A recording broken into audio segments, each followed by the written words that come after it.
attaquent et reprennent Abéché le 12 juillet 1983. Le 30 juillet 1983, la ville de Faya-Largeau est reprise par les troupes gouvernementales et plus de 1000 combattants et cadres du GUNT sont capturés puis, pour la plupart, transférés à N'Djamena.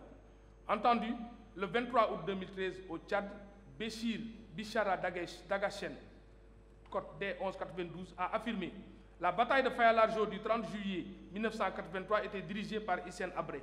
Cette bataille s'est terminée par la défaite du GUNT et la capture de plus de 1000 prisonniers, parmi lesquels nos cadres civils. Il y avait parmi ces derniers les nommés Dr Noukouri, Moussa Ali Kosso et Hassana Filedje. Plusieurs témoins et parties civiles entendus dans le cadre de la procédure ont confirmé la capture de ces cadres du GUNT. Le 10 août 1983, la ville de Faya-Largeau est reprise par le GUNT, appuyé par la Libye. Si, lors de la première bataille de Faya-Largeau, l'appui libyen s'était limité en un soutien logistique, cette fois-ci, il a revêtu une autre forme. En effet, selon l'expert Arnaud Dingamadji, après avoir constitué et livré une véritable armée clé en main, la Libye s'est engagée directement aux côtés du GUNT à partir du 31 juillet 1983. Cette intervention, qui s'est manifestée dès les premiers jours par des bombardements intensifs sur Faya, est accompagnée progressivement par un déploiement massif de troupes au sol. Déploiement qui n'a cessé de prendre l'ampleur au fil des mois. Cette intervention libyenne a été confirmée par Goukouni Wedei qui a affirmé: la Libye a beaucoup dépensé dans ce domaine pour qu'on puisse s'organiser à aller prendre Faya-Largeau en 1983.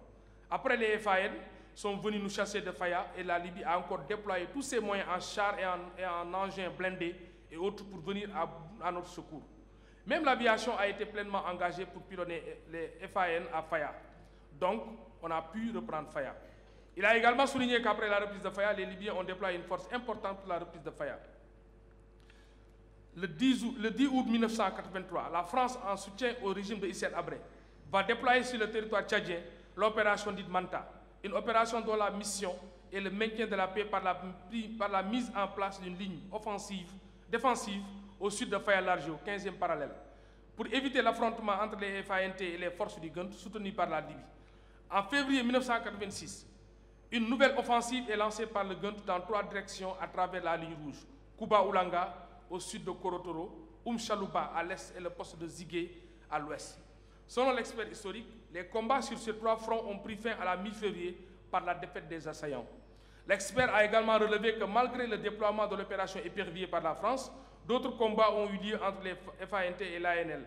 Le 5 mars 1986, dans la région d'Chalouba, et le 17 mars 1988 à Chicha, et se sont soldés par la défaite des éléments de l'ANL. Selon le journal Info Tchad, du 9 janvier 1987, le GUNT et les FANT ont signé le 24 octobre 1986 un accord dit de Kwame-Mina qui a consacré la fin des hostilités entre les 2 protagonistes. 1.2. La nature du conflit. Le conflit entre les FANT et le GUNT, qui a duré de 1983 à 1986 avec une phase d'accalmie, revêt un caractère complexe du fait de l'implication de pays tiers. Comme le souligne l'expert historique Arnaud Dingamadji, chacune des parties a bénéficié des soutiens extérieurs. La France, le Zaïre et les États-Unis ont soutenu le Tchad, tandis que la Libye a apporté son soutien au GUNT. La Chambre tient à rappeler que dans un conflit opposant un État à un groupe armé organisé, seul le soutien apporté par d'autres États à ce dernier est susceptible de conférer au conflit un caractère international. Dès lors, il convient d'apprécier le degré et la forme d'intervention de la Libye aux côtés du GUNT afin de déterminer la nature du conflit. Plusieurs éléments du dossier permettent d'affirmer que la Libye est intervenue dans ce conflit de manière à la fois indirecte et directe. L'intervention indirecte de la Libye, elle s'est manifestée dès le début du conflit et a revêtu plusieurs formes: financement, formation et appui logistique des troupes du GUNT. Béchir Bichara Dagachen, entendu le 23 août 2013 dans le cadre de la première commission au Tchad, a affirmé que le gouvernement libyen soutenait le GUNT. Les nouvelles recrues étaient formées par le gouvernement libyen sur son propre territoire. Après la formation, ils étaient équipés, armés et envoyés à Faya. Adam Hassabala Kedelai a abondé dans le même sens en soulignant ceci: j'ai séjourné pendant 3 mois à Maïdougouri, parmi les réfugiés tchadiens. Puis, avec certains de mes compatriotes, environ 400 personnes, j'ai rallié Cotonou, ville à partir de laquelle des membres du GUNT qui nous avaient pris en charge nous ont transférés à bord de 2 avions libyens à Seba en Libye, plus précisément au centre de formation Tamar Al-Hen. Au bout d'une semaine, le groupe a été scindé en 2. Le premier constitué de 100 personnes, dont moi-même, a été transféré à Amar al-Abid, tandis que le reste s'est retrouvé à Assas. Un mois plus tard, notre groupe a rejoint Assas et au bout de 6 mois de formation sous la conduite d'instructeurs libyens, les groupes ont été acheminés en début juin 1983 à Miski, en territoire tchadien, distant de Faya de 400 km en passant par Zouar. Le témoin Mian Baye Djetoldia Dakoy a également déclaré: une nuit, nous avons embarqué à bord de grands cars à destination du Bénin. Après 3 mois, nous avons rejoint Cheba au sud de la Libye, majoritairement peuplée de Noirs. Nous avons suivi une formation au camp militaire d'Assas. Plusieurs témoins et parties civiles ont confirmé le soutien logistique apporté par la Libye au Gun durant le conflit avec les FANT. Bichara Djibril Ahmad, entendu à titre de témoin, a déclaré: le Gun était soutenu par la Libye sur le plan logistique, véhicules, armes, munitions, pendant les conflits contre le régime de Hissène Habré.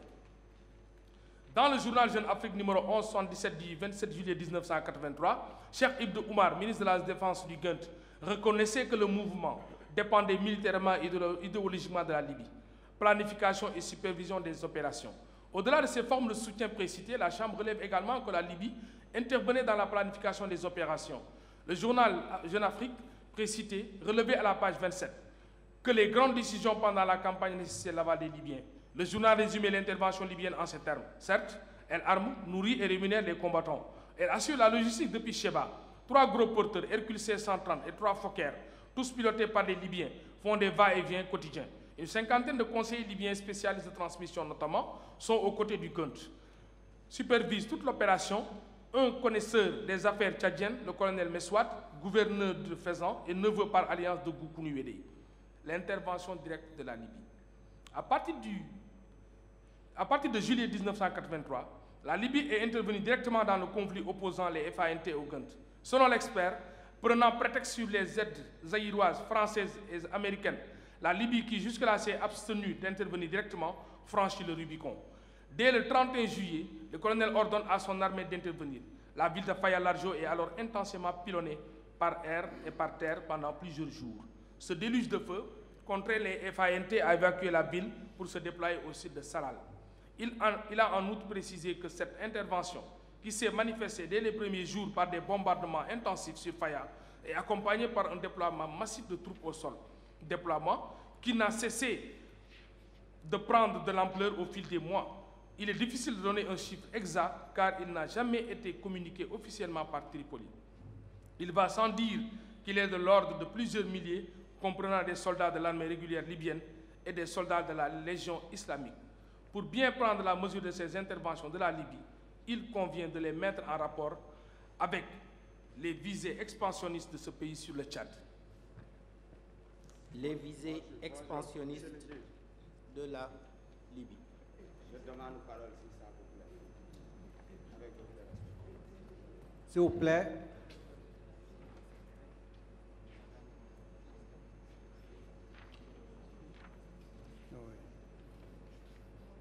Maître, vous pouvez poursuivre. Les visées expansionnistes de la Libye. En dehors de l'annexion de la bande d'Aouzou, ces visées se sont manifestées à travers la signature en janvier 1981 par le colonel Kadhafi et Goukouni Wede du traité de fusion entre le Tchad et la Libye. Après l'accession de Hissène Habré au pouvoir, la Libye a continué à occuper le nord du Tchad, comme le soulignait à l'époque le journal Info Tchad. Depuis juin 1983, les forces d'invasion libyennes ont renforcé leur dispositif militaire dans les principales localités du nord, à Bardaï, Fada et Faya. Plus de 5000 Libyens et 3000 mercenaires de nationalités différentes y ont campé. De grandes pistes d'atterrissage plastifiées pour gros porteurs sont construites à Fada et Faya. Sur le plan civil, l'envahisseur impose également son dictat. L'administration est remplacée par des comités populaires. L'arabe est imposé comme langue unique de travail. Tous les signes de la souveraineté tchadienne sur le Bet sont supprimés. Ces révélations du journal ont été confirmées par le général Poli, commandant des troupes françaises de l'opération Manta, qui a soutenu. Dans le nord du Tchad, la Libye mettait progressivement en place sa propre administration et imposait sa tutelle aux populations locales que d'autorité elle déplaçait ou empêchait de circuler. L'enseignement du français est désormais interdit dans les établissements scolaires au profit exclusif de l'arabe. La Libye assure sa mainmise sur les principales localités de la région. Faya-Largeau, Faya, tout en poussant les adversaires de Hissène Habré à poursuivre la guerre contre ce dernier, avec pour objectif final l'installation en N'Djamena d'un régime qui lui soit favorable. Au regard de ces considérations, le soutien que la Libye a apporté au Gunt entrait dans le cadre d'une stratégie politique et militaire qui visait à contrôler le régime en place au Tchad. Ainsi, au vu de ces différentes interventions de la Libye et au regard des critères d'internationalisation d'un conflit armé indiqués plus haut, la Chambre considère que la Libye a exercé dès le début des hostilités un contrôle global sur le Gunt. Ce contrôle s'étant d'abord traduit par la participation dans la supervision des opérations militaires avant de prendre la forme d'une intervention directe par l'envoi de troupes au sol et le déplacement d'une flotte aérienne. En conséquence, la Chambre considère que le conflit opposant le Gunt et les Fantes est un conflit armé international. 2. Conflit armé entre les Fantes et les Kodo. 2.1. L'existence du conflit. D'après l'expert Arnaud Dingamadji, la conquête du sud du Tchad par les troupes Fantes au cours du mois d'août et de septembre de l'année 82 a été très vite suivie d'exactions contre les populations sudistes. L'expert ajoute que pour faire face à cette répression, ces dernières ont réagi de 3 manières: la collaboration dans la résignation, l'exil ou la résistance. C'est précisément cette résistance, formée entre autres par d'anciens soldats des FAT, des fonctionnaires et des paysans réunis dans différents groupes dits de commandos, qui finira par devenir la rébellion des Kodo. Facho Balam, un ancien dirigeant de l'UND, parti dont la branche militaire se trouve être un des groupes Kodo, en l'occurrence les Kodo cocotiers, a abondé dans le même sens que l'expert. Il a en effet souligné que les Kodo, diminutifs de commando, ont été formés en majorité en 1983 pour faire face à ces exactions. Habré est arrivé au pouvoir en juin 1982. Pendant cette période, jusqu'en octobre 1982, le sud du Tchad était contrôlé par les forces armées tchadiennes, dirigées par Kamougué. Kamougué, chassé du sud par les Fans, a rejoint la rébellion du Gunt en Libye. L'idée de constituer une force de résistance à Habré est née au sud, d'où la naissance des Kodo. Le conflit armé entre les Fantes et les Kodo a été également évoqué par le témoin Baningar Kassala. Celui-ci a soutenu que lorsque les forces de l'ANT se sont repliées au sud, les Fans les ont poursuivis et ont commis des exactions.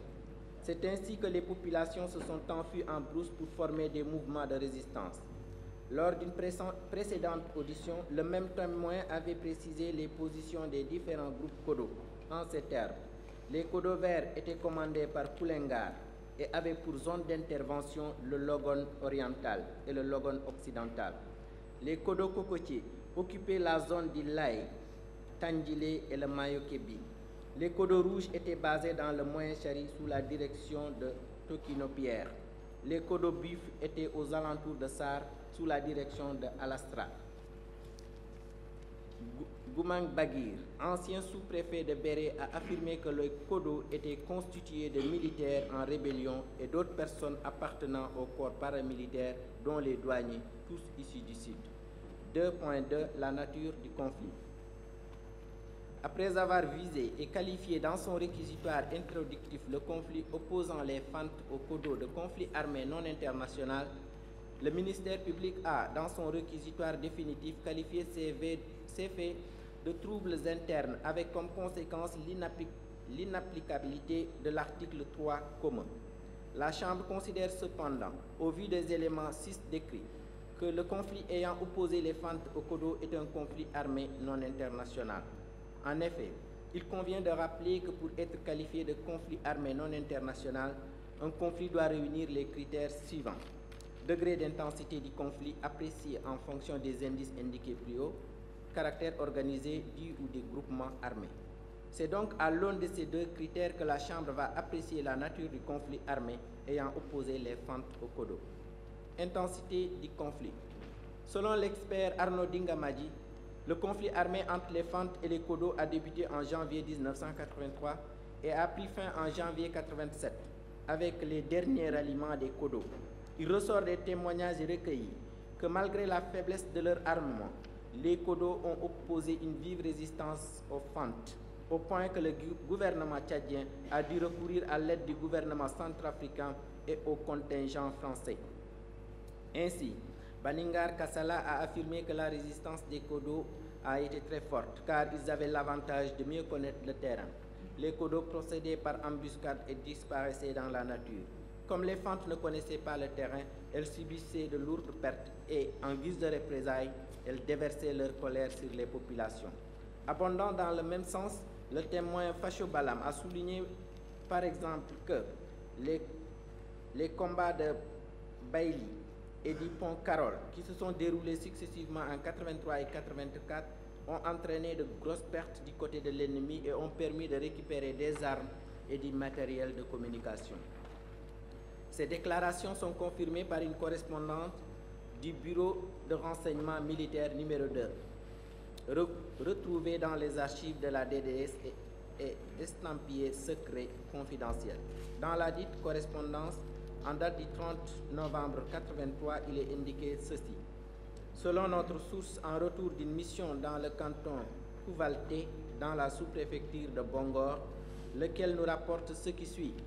Avant l'attaque de Bailly, les rebelles se sont campés au village Munduru, à 15 km de Bailly, pour se préparer minutieusement, puis monter leur coup de maître le 21 novembre 1983 à 5 heures. Après l'attaque, ces rebelles se sont rendus maîtres de la localité et ont pris le contrôle de cette localité de 5 heures jusqu'à 18 heures, récupérant ainsi un Belly 20 watts et plusieurs armes individuelles. Bilan de cette attaque côté ami, 4 morts et 10 personnes ont été exécutées. Du côté ennemi, il y a eu un mort et plusieurs blessés. Dans une autre correspondance que le chef de service de sécurité et de la documentation du Moinchari a adressée au directeur de la DDS, il est fait état du contrôle de certaines localités par les Kodo en ces termes. Depuis la publication du document de l'AI, les Kodo persistent toujours dans leur intention belliqueuse. Ils laissent entendre ouvertement que s'il s'agit de la guerre, ils sont prêts à la faire. Les responsables des Kodo sont en train de procéder aux affectations de leurs éléments dans de gros villages par groupe de 20 à 50. Ceci pour se mettre à l'abri des pluies. Chaque nuit, les Kodo effectuent des patrouilles dans les secteurs qu'ils contrôlent. Dans son rapport de 1986 sur le Tchad, Amnesty International a mentionné que les autorités ont insisté auprès des délégués d'Amnesty sur l'importance et l'intensité des combats se déroulant entre les forces gouvernementales et leurs adversaires au sud du pays à la fin de l'année 1984. Au regard de ce qui précède, il ne fait aucun doute que les actions menées par les Kodo étaient d'une intensité telle qu'elles ne pouvaient être assimilées à de simples troubles intérieurs. Organisation des Kodo. D'après l'expert Arnaud Dingamadi, les groupements Kodo n'obéissaient pas à un commandement unique. Ils étaient constitués en différents groupes qui dépendaient chacun de sa propre hiérarchie et menaient chacun ses actions militaires isolément dans sa zone d'influence. Il ressort cependant des éléments du dossier que l'absence d'un commandement unifié, loin d'être un handicap, constituait plutôt la traduction d'une stratégie mûrement réfléchie, destinée à doter plus de mobilité et de liberté d'action aux différents groupes. Ainsi, Baningar Kassala a souligné que les Kodo étaient des groupements autonomes qui avaient chacun son état-major, sont chargés des relations extérieures et des émissaires chargés de la transmission des communications entre les différents groupements. Il y avait une discipline stricte au sein des différents groupements Kodo, ainsi qu'un commandement qui donnait des ordres pour la conduite des opérations militaires.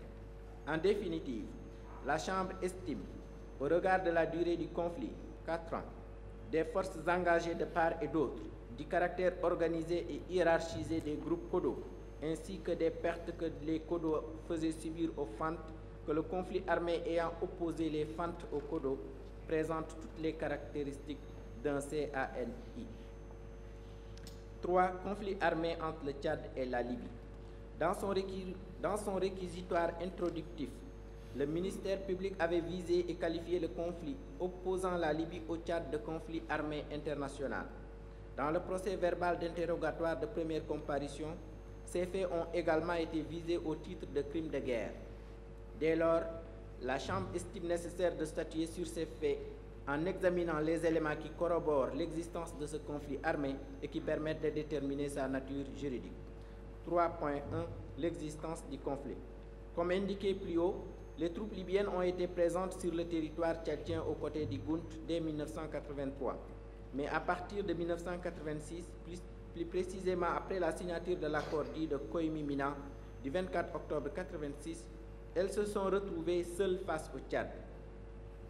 Ainsi, selon l'expert Arnaud Dingamadi, la débâcle libyenne au nord du Tchad a commencé à la fin de l'année 86 dans le Tibesti. Mais c'est au cours de l'année 87 qu'elle a pris un tournant décisif, marqué par un chapelet de cuisantes défaites ayant débouché sur la perte de la quasi-totalité du terrain occupé au nord du Tchad.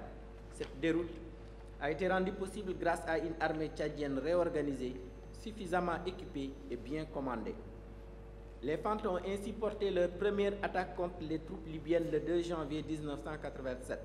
Le journal Jeune Afrique numéro 1359 du 21 janvier 1987, relatant ce combat, énumère le matériel de guerre libyen saisi par les Fantes. En ces termes, à cela, il faut ajouter les prises de guerre à Fada, 6 appareils légers d'attaque au sol, SIAI, Marquetti, ont été récupérés et sont en train d'être remis en état. Ils vont constituer la base de la nouvelle armée de l'air que Abré a décidé de créer. En plus d'une station radar, les Fantes ont également trouvé à Fada une cinquantaine de chars lourds T-34 et T-54, de l'artillerie, des orgues de Staline, des SAM-7, des dizaines de véhicules, des camions citernes, du carburant. Se référant à plusieurs sources, l'expert historique cite des batailles qui ont eu lieu le 19 mars 1987 à Bir Kora et le 22 mars 1987 à la forteresse de Wadi Doum. Il souligne qu'au cours des dites batailles, les Fantes ont saisi du matériel de guerre abandonné par les forces libyennes. Au cours de ces batailles, les Fantes ont infligé de lourdes pertes aux Libyens et ont mené des opérations jusqu'à Aouzou et Maten et Sara en Libye. Plusieurs soldats libyens ont en outre été capturés lors des combats. Selon le journal Marchés tropicaux et méditerranéens, le Tchad et la Libye ont signé le 11 septembre 1987 un cessez-le-feu proposé par l'OIA et le 16 septembre 1987, Kadhafi a annoncé la fin de la guerre entre les deux pays. 3.2. La nature du conflit. La Chambre rappelle qu'un conflit armé international existe chaque fois qu'il y a un recours à la force armée entre deux ou plusieurs États. Il apparaît du dossier que de fin 1986 à septembre 1987, les forces armées du Tchad et celles de la Libye se sont régulièrement affrontées. Dès lors, la Chambre estime que ce conflit armé revêt les caractères d'un conflit armé international au sens de l'article 2 des Conventions de Genève. Section 2. Infractions sous-jacentes constitutives de crimes de guerre. Au titre de crimes de guerre, les infractions visées sont les suivantes: homicide volontaire, torture et traitement inhumain, destruction et appropriation de biens, privation des prisonniers de guerre de leur droit d'être jugés régulièrement et impartialement, détention illégale, atteinte à la vie et à l'intégrité physique. Il convient pour chacun de ces crimes sous-jacents de rappeler le droit applicable avant de se prononcer sur l'existence de charges suffisantes. Grand A. Crime de guerre commis dans le contexte d'un conflit armé international. 1. Homicide volontaire. 1.1. Droit applicable. Les éléments constitutifs de ce crime restent identiques, qu'il s'agisse d'un crime contre l'humanité ou d'un crime de guerre. La Chambre renvoie donc pour cette partie au développement relatif à l'infraction d'homicide volontaire dans le crime contre l'humanité. 1.2. Conclusion de la Chambre. Il ressort des éléments du dossier que durant le conflit armé entre les Fantes et le GUNT, il a été commis de nombreux cas d'homicide volontaire contre les prisonniers de guerre et les civils. Homicide volontaire de prisonniers de guerre du GUNT. À l'examen des éléments du dossier, notamment des déclarations d'anciens détenus, il apparaît que parmi les membres des forces armées du GUNT qui ont été faits prisonniers, plusieurs ont été tués par les Fantes. Ousmane Abakar, ancien commandant du GUNT, fait prisonnier en 1983, a ainsi relaté les circonstances dans lesquelles des prisonniers de guerre ont été tués en N'Djamena. J'ai été pris comme prisonnier de guerre le 30 juillet 1983 à Faya-Largeau. 6 jours plus tard, Ils m'ont transféré à N'Djamena avec 1150 autres prisonniers de guerre qui avaient été arrêtés le même jour. Quelques jours après notre arrivée à la maison d'arrêt de N'Djamena, les responsables de la DDS ont enlevé 152 des prisonniers de guerre et les ont exécutés dans un village, Ambing. Il y a eu un survivant qui s'appelait Bishara Djibril Ahmad. 22 autres prisonniers ont été enlevés pour une destination inconnue. Ce massacre d'Ambing a été confirmé par plusieurs autres anciens prisonniers de guerre, notamment par Bishara Djibril Ahmad qui a survécu à ces événements. Celui-ci a relaté les faits en ces termes. J'ai été arrêté en 1983 à Faya-Largeau et transféré à N'Djamena comme prisonnier de guerre. Après une semaine de détention à la maison d'arrêt de N'Djamena, 150 prisonniers de guerre, dont moi-même, ont été extraits et amenés à 3 km de Ambing, à bord d'un porte-char pour être exécutés. Il faisait tard lorsque nous sommes arrivés là-bas et avant qu'on ne descende des véhicules, les militaires ont commencé à tirer sur nous. Malgré le fait que les gens pleuraient, les tirs ont continué pendant 1 heure. J'ai reçu des balles sur les 2 cuisses et à la main droite. Comme je baignais dans le sang, j'ai fait le mort jusqu'au départ des militaires. Après, j'ai pu me traîner jusqu'au village de Abdjogan, puis à N'Djamerafa, où les populations ont refusé de m'aider de peur de subir des représailles. J'ai continué mon chemin jusqu'au village de Ambey. Le jeune Khala, fils du chef du village de Khali, m'a fait traverser le fleuve à bord d'une pirogue. Le jeune Khala, à son retour, a été exécuté par les éléments de la DDS. Des cas d'homicide volontaire de prisonniers de guerre ont été également évoqués par des personnes autres que les anciens détenus, notamment par le personnel de la DDS. Il en est ainsi de Banjim Bandoum, qui a affirmé que les prisonniers de guerre du Gunt ont été tous parqués à la maison d'arrêt. Mais avant que la Croix-Rouge n'ait eu accès à eux, ils avaient trié tous les responsables, notamment les gradés. Ces derniers ont été amenés à la Bessire, d'autres au camp 13 ou au mess des officiers. Ces gens ont tous été exécutés. Issa Arawai, qui était le chef de service de documentation et proche de Hissène Habré, était chargé de les prendre et de les exécuter. C'était en 1983. La nuit, une camionnette bâchée venait récupérer les détenus et d'autres de la cellule C pour aller les exécuter. Dans son rapport, la commission d'enquête nationale instituée juste après la chute de Hissène Habré a confirmé l'existence des corps sur le site d'Ambing à la suite de l'exhumation effectuée le 6 février 1992. Homicide volontaire de civils. Il ressort des pièces du dossier que lors du conflit avec le Gunt, notamment lors de la bataille de Faya-Largeau, plusieurs civils ont été victimes d'homicides volontaires.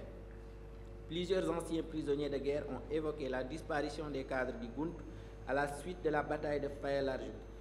Ainsi, Bishara Dagachen a soutenu que la bataille du 30 juillet 1983 était dirigée par Hissène Habré. Cette bataille s'est terminée par la défaite du Gunt et la capture de plus de 1000 prisonniers environ, parmi lesquels nos cadres civils.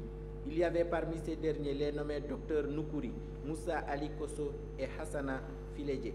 Ces cadres ont été retirés du groupe des prisonniers et depuis lors on ne les a plus revus. Garond Djarma, ancien ministre de l'Intérieur sous le régime de Hissène Habré et qui a participé à la bataille de Faya-Largeau dans les rangs du Gunt, a été formel sur le sort de ces cadres civils de leur mouvement, dont il confirme l'exécution.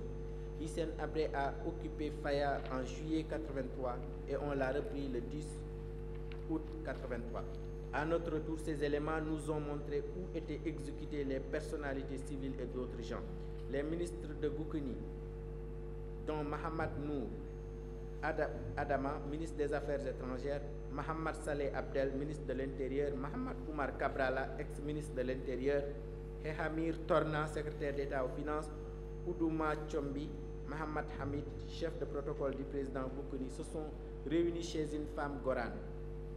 La dame est allée donner l'information à une autre dame du nom de Houra qui est parente à Habré, laquelle a informé un responsable de Habré. Il est arrivé devant le domicile de la dame et a dit à son garde du corps d'aller appeler les mines. Ils ont refusé de sortir. Il a demandé à son agent de les tuer tous. À mon retour de Faya, on nous a montré les charniers. En définitive, la Chambre considère que les combattants du Gunt qui ont été capturés lors de la bataille de Faya-Largeau et détenus dans la maison d'arrêt de N'Djamena étaient, au moment de leur exécution, des prisonniers de guerre au sens de l'article 4 de la Convention de Genève. De même, les ministres et cadres du GUNT qui ont été arrêtés et tués à la suite de la bataille de Faya-Largeau répondent à tous les critères de civil tels que définis par le protocole additionnel 1. Par ailleurs, les circonstances dans lesquelles ces personnes ont été arrêtées révèlent suffisamment le lien entre ces actes et le conflit armé. Au regard de ces considérations, la Chambre estime que les actes commis à l'encontre des combattants du GUNT, les ministres et cadres du GUNT constituent des crimes de guerre au sens de l'article 7 du statut des chambres africaines extraordinaires. 2. Torture et traitement inhumain. 2.1. Droit applicable. Les éléments constitutifs de ce crime restent identiques. Il s'agisse d'un crime contre l'humanité ou d'un crime de guerre. Les chambres renvoient également pour cette partie au développement relatif aux infractions de torture et de traitement inhumain indiqué dans la partie consacrée aux crimes contre l'humanité. 2.2. Conclusion de la Chambre. Lors du conflit armé entre les FANT et le GUNT, plusieurs combattants de ce mouvement ont été victimes de torture et d'actes inhumains de la part des membres des FANT et du personnel de la DDS.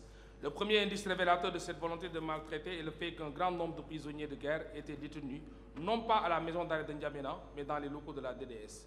Le témoin, Sabré Ribé, ex-agent de la DDS, a en effet déclaré ceci. « Je sais qu'on a fait beaucoup de prisonniers de guerre transférés à N'Djamena. Les prisonniers de guerre sont répartis un peu partout, un grand nombre à la maison d'arrêt, à la gendarmerie et dans les locaux de la DDS et autres. Mais je ne connais pas le sort qui leur est réservé. Ces locaux de la DDS étaient connus pour le caractère inhumain des conditions auxquelles étaient astreints leurs pensionnaires. L'ancien infirmier-major de la DDS, Saria Asneg, a en effet souligné que les prisonniers menaient une vie vraiment malheureuse. Les médicaments ne suffisaient pas. Les prisonniers étaient dans un état pitoyable. Il faisait tellement chaud qu'en tant qu'agent de santé, on avait des difficultés pour y entrer. Au bout de 5 minutes, on avait les habits trempés de sueur et le corps couvert de poux. Les prisonniers avaient des furoncles, la gale et leurs dents tombaient toutes seules. Indépendamment des actes inhumains auxquels étaient soumis certains prisonniers, beaucoup d'entre eux ont également déclaré avoir été victimes d'actes de torture physique. Ainsi, Paja Nujingar a déclaré ceci lors de son audition. « J'ai été arrêté le 30 juillet 1983 à Paya en compagnie de mes collègues militaires. Nous avons été conduits à N'Djamena pour y subir différentes formes de torture. Nous étions torturés tous les jours à l'aide de courants électriques. Par ailleurs, la pratique de la torture et des actes inhumains semble corroborée par le nombre important de morts notés dans les rangs des prisonniers de guerre. En effet, l'analyse des archives de la DDS a permis de retrouver pour la seule année 1986 un nombre considérable de certificats et de rapports de décès avec les références suivantes. Voir tableau à la page 120. S'agissant du crime de traitement inhumain, la situation des prisonniers de guerre, telle que décrite par les victimes et le CICR, caractérise suffisamment cette infraction. Les prisonniers de guerre étaient soumis à la maison d'arrêt de N'Djamena à des conditions de détention inhumaines. Béchir Bichara Dagachen, prisonnier de guerre capturé à Faya-Largeau et transféré à N'Djamena, entendu le 23 août 2013 au Tchad, a soutenu. Arrivé à N'Djamena, nous avons été partagés entre 16 cellules. Dans chaque cellule, il y avait 40 à 50 prisonniers. Vu l'exiguïté des cellules, on ne pouvait pas dormir tous à la fois. On se relayait en permettant à un certain nombre de se coucher, tandis que d'autres attendaient leur tour debout. Concernant la nourriture, chaque jeudi, on recevait au début une poignée de blé cuit pour 24 heures.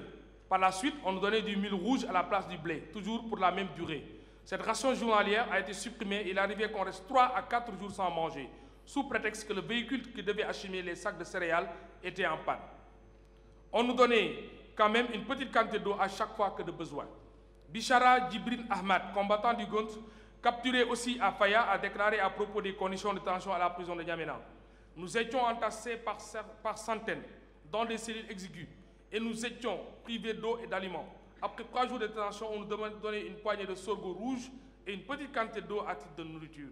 Un autre combattant du GUNT, Adam Hassabala Kedelai, capturé à Faya-Largeau, le 30 juillet 1983, a lui aussi confirmé ces mauvaises conditions.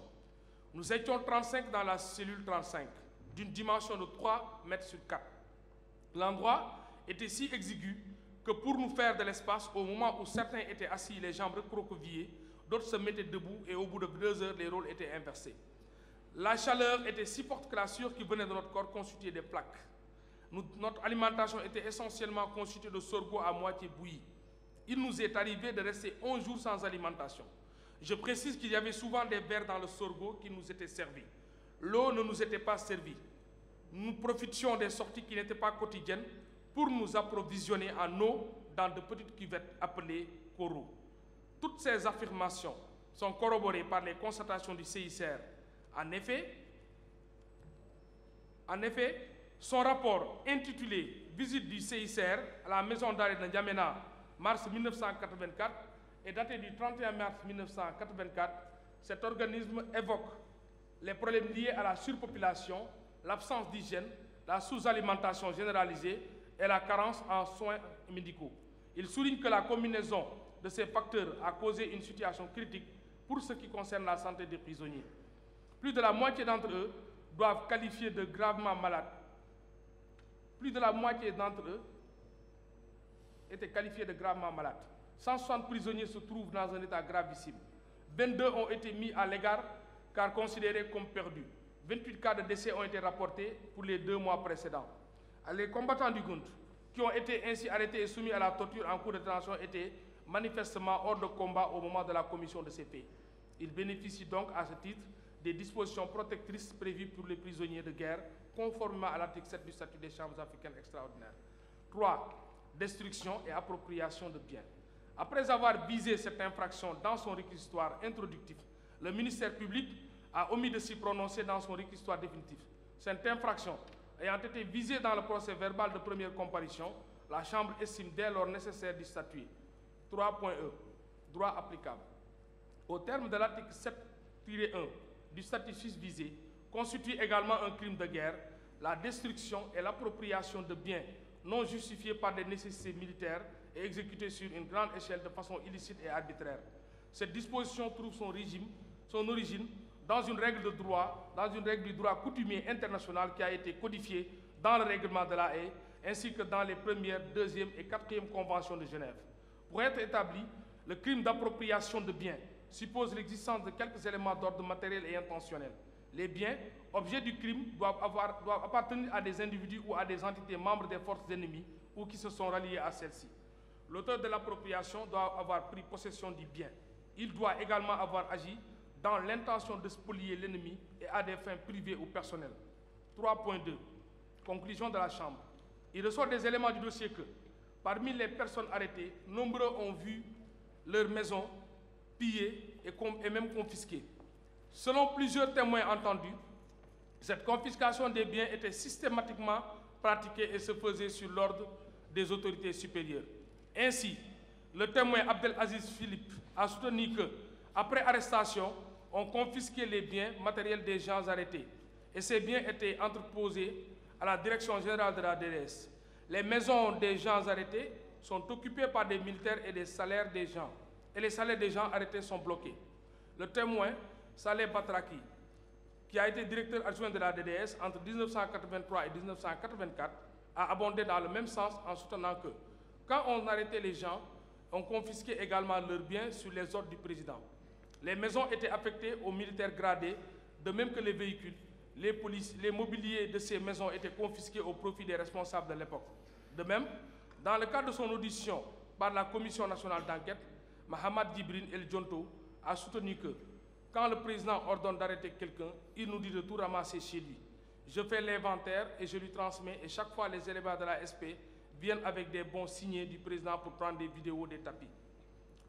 Au regard de ces éléments, il apparaît que si les particuliers étaient effectivement souvent victimes de pillage de leurs biens, les circonstances dans lesquelles étaient commis ces actes excluent la possibilité de penser à l'existence du crime susvisé. Il s'agit notamment du fait que ces pratiques n'ont pas été perpétrées dans le cadre d'un conflit armé contre des personnes protégées. En effet, les cas d'appropriation de biens évoqués dans la présente procédure concernent des personnes arrêtées dans le cadre des représailles contre les ethnies ou contre les opposants, mais sans aucun rapport apparent avec un conflit armé. Les confiscations étaient opérées sur ordre des autorités supérieures et non à des fins privées ou personnelles. En conséquence, la Chambre estime, au regard des éléments du dossier, qu'il n'y a pas suffisamment de charges pouvant laisser croire à la commission du crime de destruction et d'appropriation de biens non justifiés par des nécessités militaires. 4. Privation des prisonniers de guerre et de toute autre personne protégée de leur droit d'être jugés régulièrement et impartialement. 4.e. Droit applicable. Au terme de l'article 7-1, constitue un crime de guerre le fait de priver un prisonnier de guerre ou toute autre personne protégée de son droit d'être jugé régulièrement et impartialement. Le droit à un procès équitable qui est ainsi consacré et protégé a été également prévu par les 3e et 4e conventions de Genève. Les droits et garanties qui définissent le procès juste et équitable ont été consacrés par la quasi-totalité des textes internationaux de protection des droits de l'homme, notamment par le Pacte international des droits civils et politiques et surtout par la Convention européenne des droits de l'homme. Les articles 102 et 106 de la 3e Convention de Genève ont repris l'essentiel de ces principes. Il s'agit des droits suivants: être informé en temps utile de la nature et des motifs de l'accusation, disposer du temps et des facilités nécessaires à la préparation de sa défense, être jugé sans retard excessif, droit d'être assisté de son conseil. Les prisonniers de guerre qui sont accusés d'avoir commis des infractions doivent donc bénéficier des droits ci-dessus énumérés. La violation de l'un quelconque de ces droits prive la procédure de son caractère juste et équitable et constitue de facto un crime de guerre au sens de l'article 7-1 du statut des chambres africaines extraordinaires. 4.2. Conclusion de la Chambre. En l'espèce, le ministère public estime qu'il existe suffisamment de charges laissant croire à l'existence de ce crime. À l'appui de cette thèse, il évoque le cas des prisonniers de guerre détenus irrégulièrement sans jugement ou mandat de justice. Certes, il ressort effectivement de divers témoignages ainsi que des pièces du dossier que certains prisonniers de guerre étaient détenus durant une très longue période sans jugement. Il en est ainsi, par exemple, de Paja Noudingar, un militaire arrêté lors de la bataille de Faya-Largeau le 30 juillet 1983 et qui a déclaré ceci: « J'ai fait 6 ans et 6 mois en prison avant d'être libéré grâce à l'intervention du HCR. » De même, les nommés Ahmad Abderrahim Abdoulaye, Hassam Menani Terap, Miambay Djetolda Dakoy, tous combattants du GUNT arrêtés en 1983 lors de la bataille de Faya-Largeau, ont déclaré avoir été détenus en prison pendant respectivement 5 ans, 6 et 5 ans en prison avant d'être libérés purement et simplement. En outre, dans son réquisitoire définitif, le ministère public a fait d'une liste de 300 prisonniers de guerre arrêtés à Faya-Largeau et gardés en détention. Mais si, au regard de ce qui précède, il apparaît que des prisonniers de guerre ont été mis en détention, aucun élément du dossier, par contre, n'indique que c'est dans le cadre d'une procédure judiciaire ouverte à la suite de la commission d'infraction. Or, le crime visé à l'article 7-1, sus-indiqué, concerne le cas des prisonniers de guerre ayant été accusés d'avoir commis une infraction et contre qui une procédure judiciaire a été ouverte. En conclusion, la Chambre estime, au regard des éléments du dossier, qu'il n'y a pas de charge suffisante laissant croire à la commission du crime sus-visé. 5. Détention illégale et transfert illégal. 5.1. Droit applicable. Au terme de l'article 7-1/F, constitue un crime de guerre la déportation ou le transfert illégal ou la détention illégale. Cette infraction figure dans la plupart des statuts des juridictions internationales au titre de crime. Ainsi, l'article 2 du statut de la TPIY sanctionne au titre de crime de guerre l'expulsion ou le transfert illégal d'un civil ou sa détention illégale. La Chambre relève que, à l'instar du statut de la CPI, l'article 7 du statut des chambres africaines extraordinaires précité ne réduit pas la protection aux seuls civils. La déportation ou le transfert illégal et la détention illégale renvoient à des situations distinctes. La déportation ou le transfert vise le déplacement forcé de personnes protégées pour des raisons liées à un conflit armé, que ce soit à l'intérieur ou à l'extérieur du territoire national. L'élément moral de l'infraction comprend l'intention de l'auteur de déplacer de force, c'est-à-dire sans son consentement, la personne de la région où elle se trouve légalement. Les conventions de Genève précisent les motifs pour lesquels des personnes protégées peuvent être privées de leur liberté en raison d'un conflit. Ainsi, l'article 78 de la 3e Convention dispose qu'un civil ne peut être interné ou placé en résidence surveillée que si la sécurité de la puissance au pouvoir de laquelle ces personnes se trouvent le rend absolument nécessaire. La détention qui n'est pas conforme aux diverses règles inscrites dans les conventions de Genève est dite détention illégale et punie comme infraction grave. L'actus reus se compose de 2 éléments. Un individu est privé de sa liberté. La privation de liberté s'est faite sans motif valable, notamment sans raison sérieuse et légitime liée à la sécurité de la puissance au pouvoir de laquelle se trouve la victime. Le mens rea réside dans l'intention de priver arbitrairement cette personne protégée de cette liberté. 5.2. Conclusion de la Chambre. Il ressort des éléments du dossier que durant le conflit entre les FANT et les GUNT, le transfert de prisonniers de guerre et de civils des localités où ils sont capturés vers la capitale N'Djamena était effectué de manière récurrente, sans fondement légal et sans intervention judiciaire ou administrative. Selon les témoins et victimes entendus, ces transferts étaient souvent le fait des agents de la DDS et de membres des FANT, s'effectuer dans des conditions difficiles avec la volonté manifeste d'isoler les victimes de leur environnement familial et social. Ainsi, le nommé Saleh Hamdan Sharfadine a déclaré lors de son audition « J'étais cultivateur. C'était le mercredi 15 avril 1984 que j'ai été enlevé à domicile par 15 militaires dirigés par le nommé Bahar Abdallah. Mon frère Ali Adou Mamouri et moi avons été conduits à Adré, puis à N'Djamena, d'où nous avons fait 15 jours de prison à la maison d'arrêt d'Abéché. J'ai été arrêté parce que j'étais un élément du gouvernement d'Union nationale du Tchad.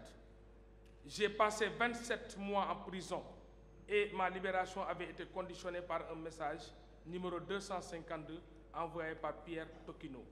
De même, Mahamad Béchir Djida a soutenu que j'étais commerçant et président de l'association Forum National pour la vulgarisation du bilingue au Tchad.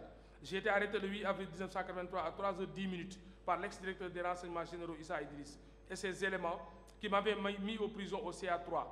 Il m'avait transféré au CA où Issa Idriss m'avait fait comprendre que je transportais des armes au Cameroun. J'ai été amené à la BSIR où j'ai subi des tortures pour une semaine avant d'être conduit devant Mahamad Bidon puis conduit à la prison de la DDS vers fin avril 1983. J'ai été torturé pendant 2 ans avant d'être amnistié en 1985.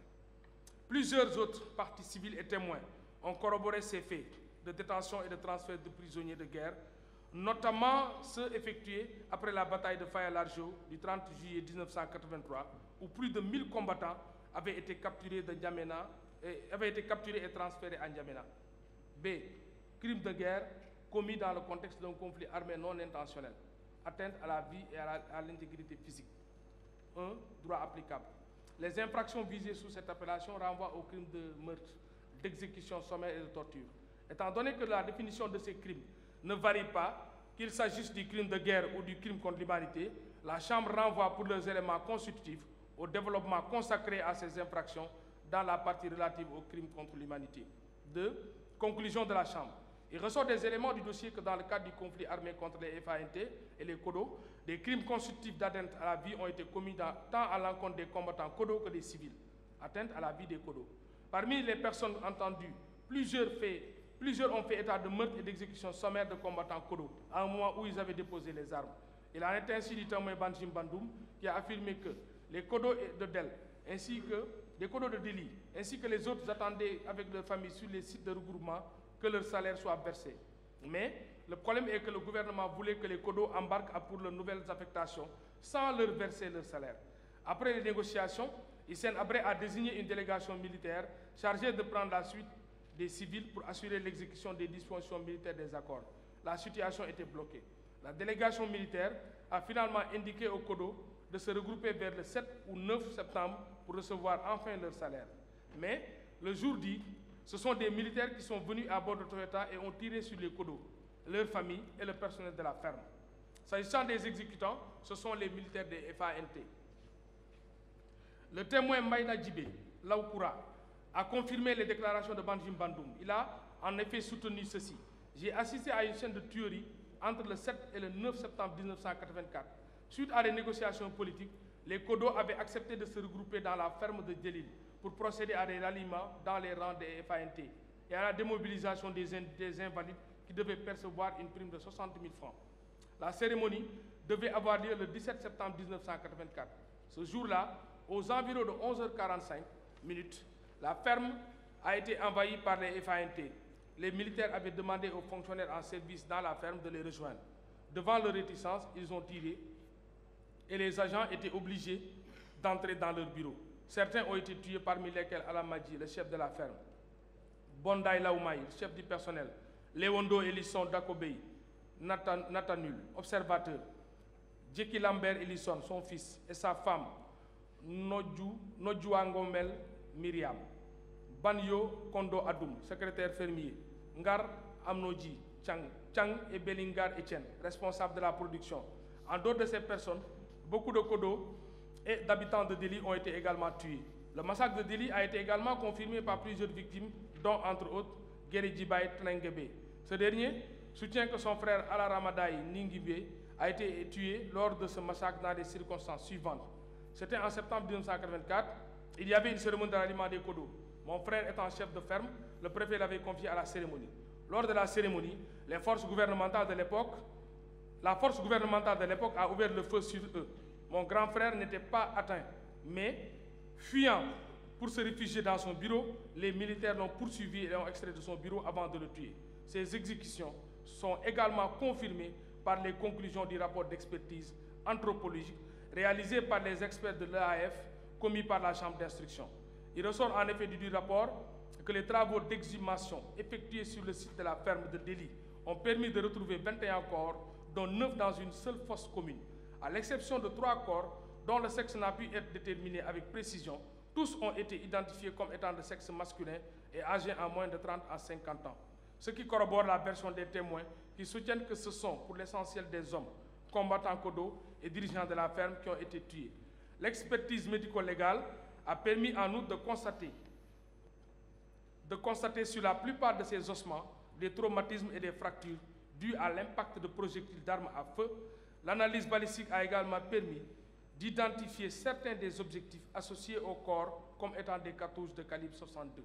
Des conclusions des experts sur l'âge et le sexe des victimes, ainsi que la présence des impacts de balles sur les corps, confirment la thèse de l'exécution des Kodo par les FANT servis par les témoins et les parties civiles.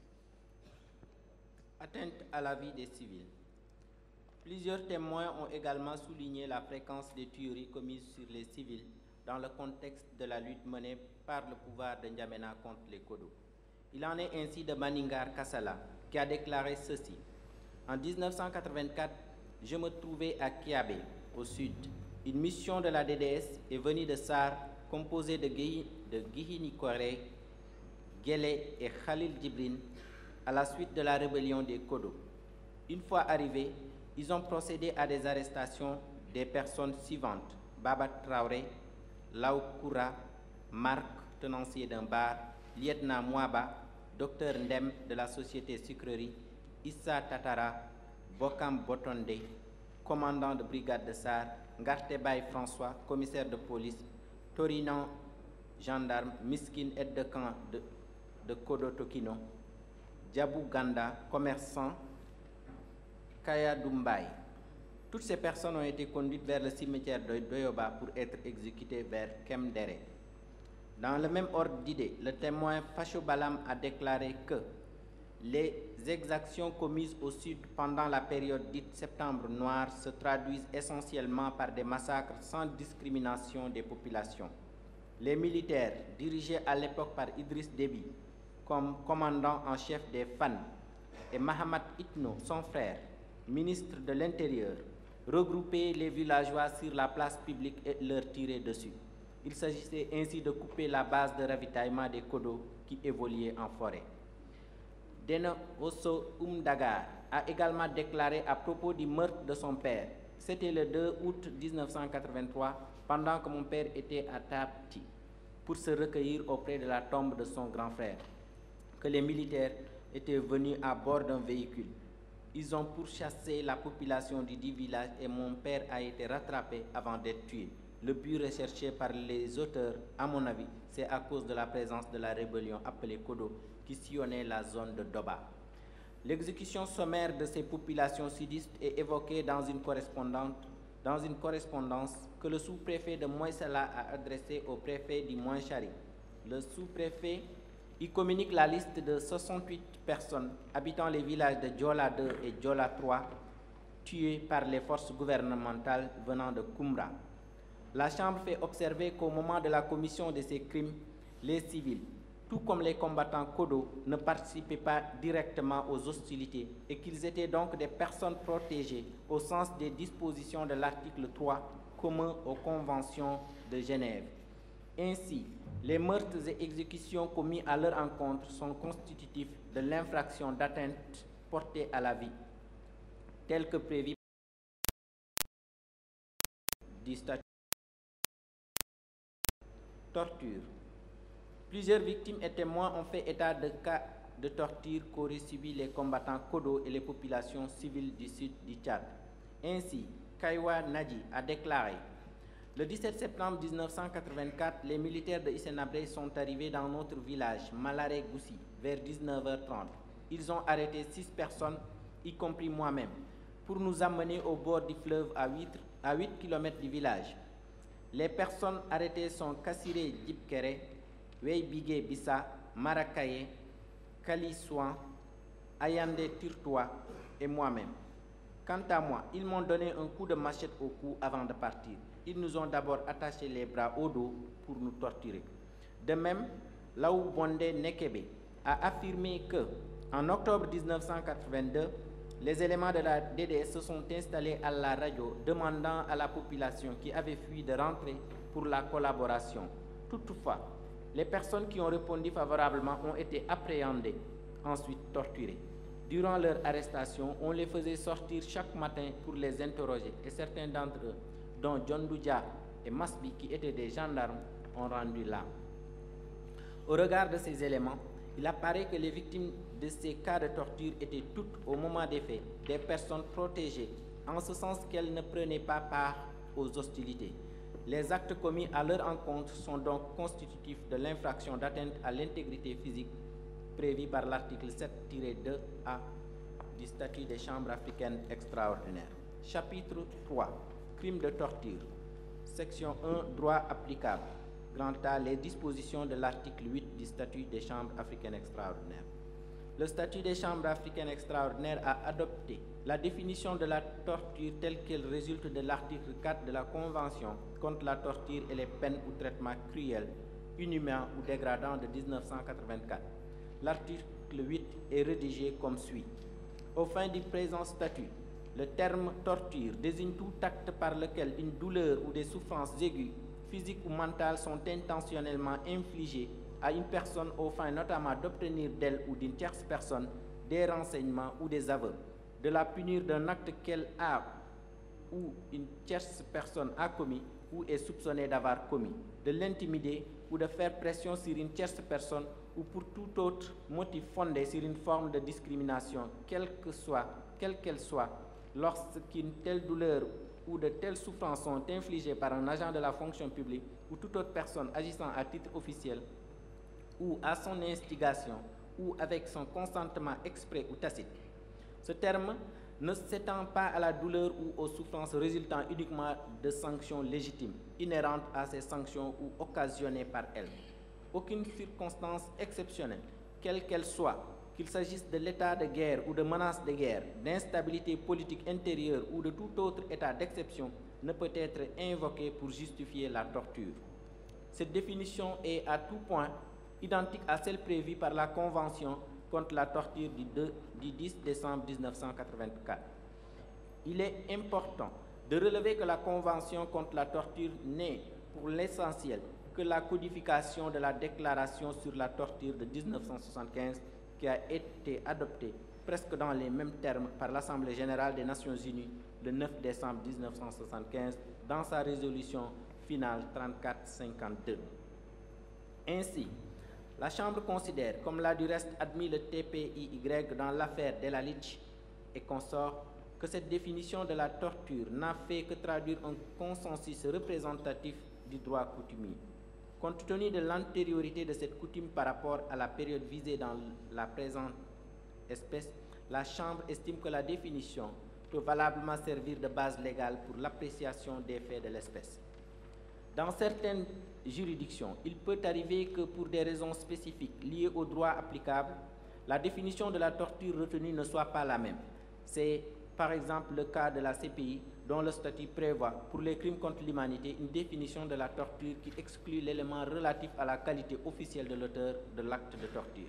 L'article 7-2E du statut de la CPI dispose en effet que, aux fins du présent paragraphe 1, par torture, on entend le fait d'infliger intentionnellement une douleur ou des souffrances aiguës, physiques ou mentales à une personne se trouvant sous sa garde ou sous son contrôle. L'acceptation de ce terme ne s'étend pas à la douleur ou aux souffrances résultant uniquement de sanctions légales inhérentes à ces sanctions ou occasionnées par elles. La formule aux fins du présent paragraphe montre que cette définition ne s'applique qu'à l'infraction traitée dans le dit paragraphe, à savoir le crime contre l'humanité. Ainsi, dans l'application du statut de la CPI, la définition de la torture sera différente selon qu'il s'agit du crime contre l'humanité ou du crime de guerre. Concernant la présente procédure, la Chambre tient à relever que le statut des chambres africaines extraordinaires n'a pas prévu de définition de la torture propre aux infractions de crimes contre l'humanité et de crimes de guerre. Ainsi, au regard de l'expression aux fins du présent statut, employée dans l'article 8 du statut et sous réserve des éléments de contexte relatifs à l'existence d'une attaque dirigée contre une population civile ou à celle d'un conflit armé, la définition indiquée dans cet article demeure valable pour tout crime de torture, que la torture soit envisagée comme crime autonome ou comme infraction sous-jacente au crime contre l'humanité ou au crime de guerre. Grand B, élément constitutif de l'infraction de torture. Comme déjà indiqué dans la partie consacrée au crime contre l'humanité, l'infraction de torture suppose, pour être constituée, la réunion de 3 éléments matériels et d'un élément intentionnel. 1. Élément matériel. 1.1. Acte matériel provoquant des douleurs. Il s'agit d'actes accomplis en vue d'infliger une douleur ou des souffrances très vives, à la limite du supportable à un individu. Un certain degré d'intensité est donc exigé. Les douleurs ou souffrances aiguës peuvent être d'ordre physique ou mental. La victime doit donc être atteinte dans son intégrité physique ou mentale. 1.2. Objectif de l'auteur. L'auteur de l'acte de torture doit être mis par des objectifs bien précis. Ces objectifs sont clairement énoncés par l'article 8 du statut des chambres africaines extraordinaires. Obtenir de la victime ou d'une tierce personne des renseignements ou des aveux, la punir d'un acte qu'elle ou une tierce personne a commis ou est soupçonnée d'avoir commis, l'intimider ou faire pression sur elle, intimider ou faire pression sur une tierce personne, ou pour tout autre motif fondé sur une forme de discrimination. 1.3. Qualité de l'auteur. Il doit être un agent de la fonction publique. Il peut également être toute autre personne agissant à titre officiel ou à son instigation ou avec son consentement exprès ou tacite. 2. Mens rea. Comme indiqué plus haut, l'acte qualifié de torture est une infraction intentionnelle à l'instar de tous les autres crimes. Il faut donc que l'auteur ait eu la volonté de faire souffrir la victime. Mais en plus de ce dol général, le crime de torture exige également un dol spécial, à savoir la recherche d'un des buts défendus, tel qu'indiqué dans l'article 8 du statut des chambres africaines extraordinaires précité. Section 2, conclusion de la chambre. Grand A, éléments matériels. 1. Les actes matériels de torture. Il ressort des éléments du dossier que, durant tout le règne de Hissène Habré, la population civile a été soumise à diverses formes de torture dont les plus courantes sont les suivantes. Le ligotage, dit arbatachar. C'est une forme de torture qui consiste à attacher les 2 bras au dos, au point que les 2 coudes se joignent presque par derrière et que la poitrine se bombe au maximum. Quelques-unes des victimes ayant subi cette forme de torture pendant un temps assez long ont complètement perdu l'usage de leurs membres supérieurs. D'autres sont demeurées difformes, la poitrine toujours bombée. Plusieurs parties civiles entendues dans le cadre de cette procédure ont effectivement affirmé avoir subi cette forme de torture. Il en est ainsi de Younous Mahadjir qui a déclaré « J'ai été arrêté le 18 août 1990 à l'hôpital central par Issa Arawai et Mohamed Saker Bidon, pendant que je dirigeais une réunion syndicale. Une fois à la DDS, on m'a fait comprendre que je menais des activités politiques avec le docteur Ngawara, qui se trouvait dans une cellule après avoir été extradé de France. Eux-mêmes disaient qu'ils savaient tout et j'avais intérêt à dire la vérité. Le lendemain, on m'a extrait vers 17h pour me soumettre à des séances d'interrogatoire accompagnées de tortures suivant la technique de l'arbatachar, couplée avec le supplice de l'ingurgitation forcée d'eau. Pendant que j'avais les jambes et les bras liés ensemble, un militaire me maîtrisait tandis qu'un autre faisait passer de l'eau à l'aide d'un raccord ouvert sur un robinet à forte pression. Et quand il sentait que j'étais sur le point de m'évanouir, il s'arrêtait et me demandait de citer les noms de mes éventuels complices. À défaut de réponse, le supplice persistait. La technique de l'arbatachar a provoqué une paralysie de mes 2 bras au point que je ne pouvais pas m'en servir pour manger. J'étais obligé de me pencher sur le plat pour manger à l'image d'un animal. J'ai été torturé par mes bourreaux pour m'amener à citer des noms de personnes qu'eux-mêmes me suggéraient. Quand j'entrais en prison, je pesais 75 kilos et à ma sortie, je pesais 45 kilos. Le supplice des baguettes. 2 baguettes de bois sont placées au niveau des tempes, les bouts joints, solidement liées par des cordes ou des fils élastiques qui, plus elles sont serrées, font croître la pression, si bien que la victime a l'impression que sa tête va exploser. Des coups sur ces baguettes entraînent des vibrations insupportables dans le crâne, comparables selon les victimes à des électrochocs. La jet noire, elle consiste à laisser mourir les détenus de faim et de soif. Le pot d'échappement. c'est l'introduction dans la bouche du détenu ligoté d'un pot d'échappement de voiture dont le moteur est en marche. Des coups d'accélérateur projettent du gaz, provoquant ainsi d'atroces brûlures à la bouche et aux poumons. La pulvérisation des gaz. La victime solidement attachée subit la pulvérisation de gaz dans les yeux, le nez, les oreilles, la bouche, entraînant sa mort ou la cécité. Les brûlures, c'est l'application de bûchettes, d'allumettes enflammées ou de bouts incandescents de cigarettes sur des parties sensibles du corps ou encore de métaux chauffés. La pulvérisation de piment. Introduction de la tête de la victime dans un trou communiquant avec un autre trou contenant du feu ardent dans lequel du piment est déversé, puis soufflé afin de projeter de la cendre chaude pimentée vers le premier orifice. La cohabitation avec des cadavres. Enfermement des détenus au milieu de cadavres dans les cellules pendant plusieurs jours jusqu'au pourrissement afin de les torturer moralement. Viol et abus sexuels. Exemple, introduction de piment dans les parties intimes. Suspension par les mains ou les pieds. Souvent, un fil plein d'eau est placé en dessus de la victime afin de lui noyer en rompant les liens au moment voulu. Quasi-asphyxie, tabassage, flagellation, extraction d'ongles, empoisonnement, privation de soins médicaux, conditions de détention inhumaines, etc.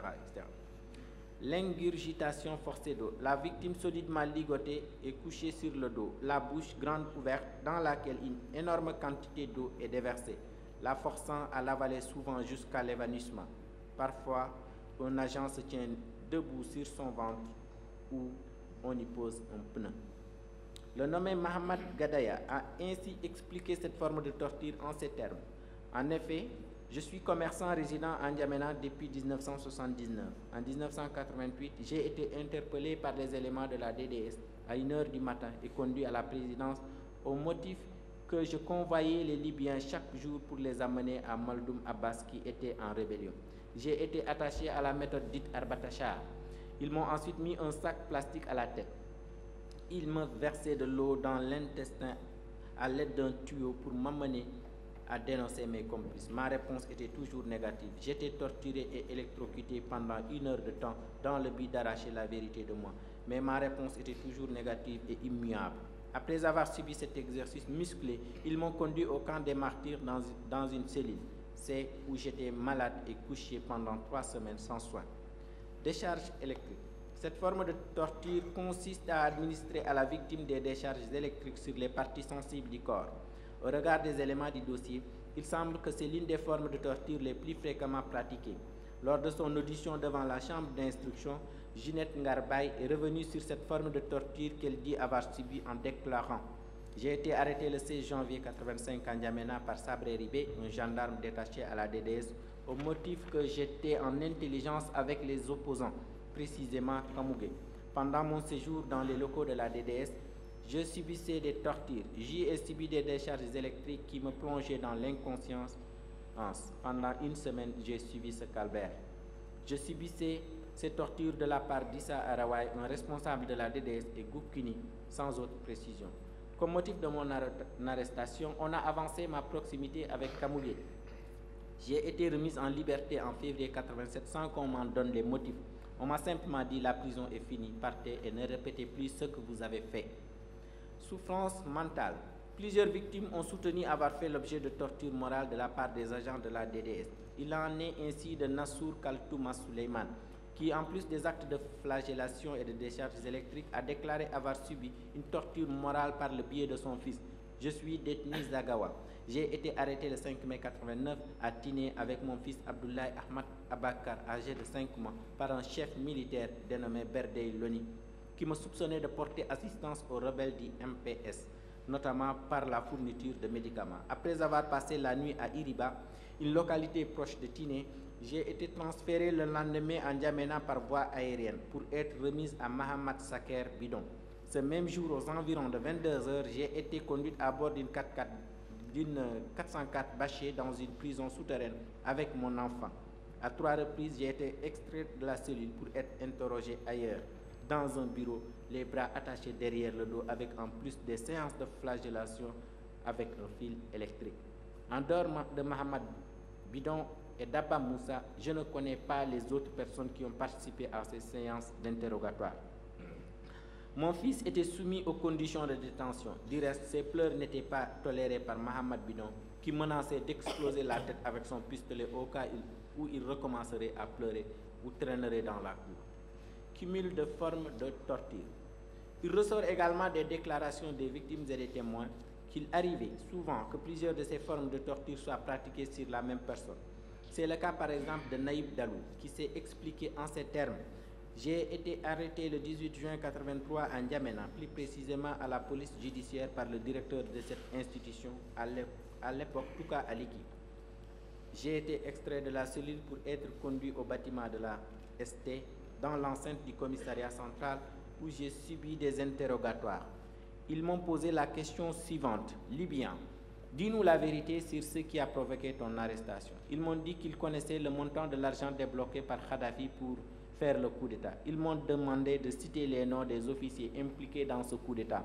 Ils m'ont dit que je ne veux pas dire la vérité et ont commencé à me rouer de coups de matraque. Ils m'ont dit que comme je ne veux pas dire la vérité, je verrai. Ils ont commencé à me torturer.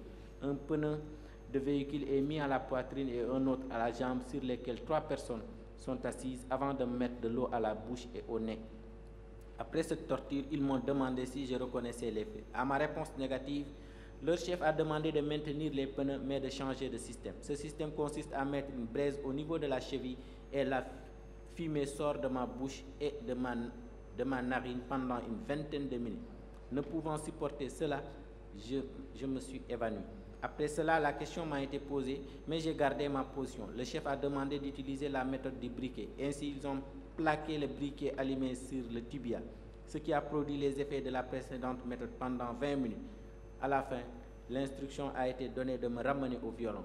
Un matin, j'étais ramené à la Bessir et conduit au bureau de Kete Moïse et Mohamed Bidon. Ils m'ont dit que là-bas, je m'amusais avec mes collègues policiers, mais qu'ici, seule la vérité me sauvera. Ainsi, les mêmes questions reviennent. Je leur ai dit que je ne reconnais pas les faits. À cette réponse, ils ont utilisé la méthode du tir fort, qui consiste à ligoter la personne sur des piquets, à attacher les bras sur les 10 piquets et une ficelle au pénis par un nœud. Ainsi, on tire pour l'extraire du fond. Par la suite, ils fendaient mon pénis. Le cours était couvert de sang et je chiais sans m'en rendre compte. Je suis devenu impuissant suite à ces tortures. La nommée Hadje Merami a aussi déclaré avoir subi différentes formes de torture, notamment les décharges électriques, le ligotage, la suspension au plafond avec une corde, la bastonnade ainsi que l'arbatachar. De même, Khadija Hassan Zidane a soutenu avoir subi diverses formes de torture, notamment les décharges électriques et l'ingurgitation forcée d'eau. La pratique de ces formes de torture est confirmée par les agents de la DDS, notamment par Sabré Ribé, ex-agent de la Bessir, l'un des services les plus mis en cause dans les faits d'arrestation et de torture, qui a en effet déclaré à la DDS. À la DDS, il y avait des cas de torture lors des interrogatoires de différentes façons. Sinon, j'ai vu les gens soumis à des tortures de Arbatachar. On soumet les gens à ces tortures pour avoir des renseignements. Les traces de ces tortures sur le corps des victimes ont été constatées par les propres agents de la DDS, en l'occurrence Sarah Asnek Dono, qui fit infirmier-major à la Bessir de 82 à 89, ainsi que par Hélène Jaffé, un médecin de nationalité française qui a consulté plus de 500 anciens détenus des prisons du Tchad entre 91 et 96. 2. But poursuivi par les auteurs. Il ressort des déclarations des différentes victimes que le but recherché par les auteurs des maltraitances variait entre la recherche de renseignements sur de présumés ennemis, la punition et l'intimidation. Il s'y ajoute que Sabré Ribé, ex-agent de la Bessir, a confirmé que la pratique de la torture qui se faisait au sein de ce service était destinée à obtenir des renseignements. Ainsi, la Chambre estime au regard de ces éléments qu'il ne fait aucun doute que les buts recherchés par les auteurs de ces actes correspondent à ceux indiqués à l'article 8 du statut des chambres africaines extraordinaires. 3. Statut des auteurs. Dans son rapport, la commission d'enquête nationale a dressé la liste des tortionnaires qui ont été les plus cités par les victimes et les témoins. Il s'agit notamment de Gihini Koré, ancien directeur de la DDS, Mohamed Sakher Bidon, commandant adjoint de la Bessir, Mohamed Djibril El Jonto, Coordonnateur de la DDS, Issa Arawai, chef du service de documentation de la DDS, Abakar Torbo, chef du service pénitentiaire de la DDS, Abba Moussa, agent du service pénitentiaire de la DDS, Adoum Galmaï, contrôleur de la DDS. Cette conclusion à laquelle est parvenue la Commission est confirmée tant par les déclarations des parties civiles que par celles des témoins. D'autres noms ressortent en effet des déclarations des victimes et témoins. Il s'agit entre autres d'Abbas Abougren, Hissène Chahata, Ahmad Dari, d'agents de la DDS, de la BESIR, de la SP, de la GP, du SIP, des services pénitentiaires, de militaires et de membres des commissions ad hoc mises en place lors de la répression des Hadjaraï, des Agawa et des populations de la zone méridionale. Comme le montre le tableau indicatif suivant, l'analyse d'une partie des procès-verbaux d'audition des victimes entendues dans le cadre de cette procédure confirme que ce sont principalement les agents de la DDS qui sont désignés par les victimes comme étant les tortionnaires. Un tableau est joint aux pages 140, 141, 142, 143, 144 et 145. Sabré Ribé, qui fut agent de la BESIR, a confirmé que les actes de torture étaient exécutés par les agents de la BESIR sur les instructions du directeur de la DDS.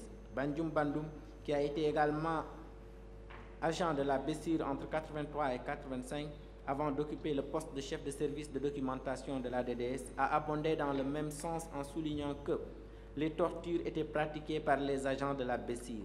Les donneurs d'ordre de ces tortures, ce sont les chefs de service qui étaient chargés par le directeur des interrogatoires. Les tortures étaient systématiques. Le directeur donnait des instructions dans ce sens.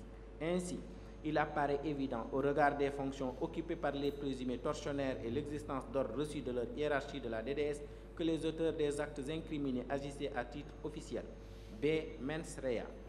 Compte tenu des circonstances dans lesquelles se pratiquait la torture qui se faisait le plus souvent lors des séances d'interrogatoire et dans le but principal de faire avouer les victimes, il semble évident que les présumés auteurs ont agi avec la volonté de faire souffrir les victimes. Les éléments du dossier laissent apparaître que ces actes de torture ont été pratiqués à grande échelle, notamment lors des épisodes suivants: la répression du Sud, la répression des Hadjaraï, la répression des Agawa, la répression des opposants. En définitive, la Chambre estime, au regard de tout ce qui précède, qu'il existe des charges suffisantes qui laissent croire à la commission d'actes constitutifs du crime de torture au sens des dispositions de l'article 8 du statut des chambres africaines extraordinaires. Titre 5. Responsabilité pénale individuelle. Chapitre 1. Droit applicable. Section 1. La reconnaissance du principe de la responsabilité individuelle en droit international par le statut des chambres africaines extraordinaires. La consécration de la responsabilité individuelle en droit international ne s'est pas faite sans difficulté. En effet, pendant longtemps, il a été considéré que les individus ne sont pas des sujets de droit dans l'ordre juridique international. Dès lors, les violations du droit international ne pouvaient engager que la responsabilité des États. Mais, avec le développement de la délinquance internationale et en particulier de certains crimes de masse, et aussi face à l'impossibilité de condamner pénalement les États, il s'est posé très vite la nécessité de garantir l'effectivité de la protection des droits de l'homme. C'est tout le mérite du tribunal de Nuremberg qui fut le premier à poser le principe de la responsabilité individuelle en ces termes. On a fait valoir que le droit international ne vise que les actes des États souverains et ne prévoit pas de sanctions à l'égard des délinquants individuels. Ce sont des hommes et non des entités abstraites qui commettent les crimes, dont la répression s'impose comme sanction du droit international. Le principe ainsi posé par le tribunal de Nuremberg a été par la suite codifié à travers plusieurs textes internationaux tels que la Convention sur la répression des crimes de génocide, les Conventions de Genève de 1949, les résolutions du Conseil de sécurité relatives à la création du TPIY et du TPIR, le statut de Rome sur la CPI. L'article 10 du statut des chambres africaines consacre également le principe de la responsabilité individuelle lorsqu'il dispose que quiconque a commis, ordonné, planifié ou incité à commettre ou de toute autre manière aidé et encouragé à planifier, préparer ou exécuter un crime visé aux articles 5 à 8 du présent statut est individuellement responsable du crime en tant qu'auteur ou complice. Section 2. Les formes de responsabilité. S'il vous plaît. On pourrait observer peut-être 15 minutes de pause et nous allons reprendre donc à l'issue de cela, continuer la suite de la lecture de l'ordonnance. L'audience est suspendue pour une quinzaine de minutes.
Et l'ambition.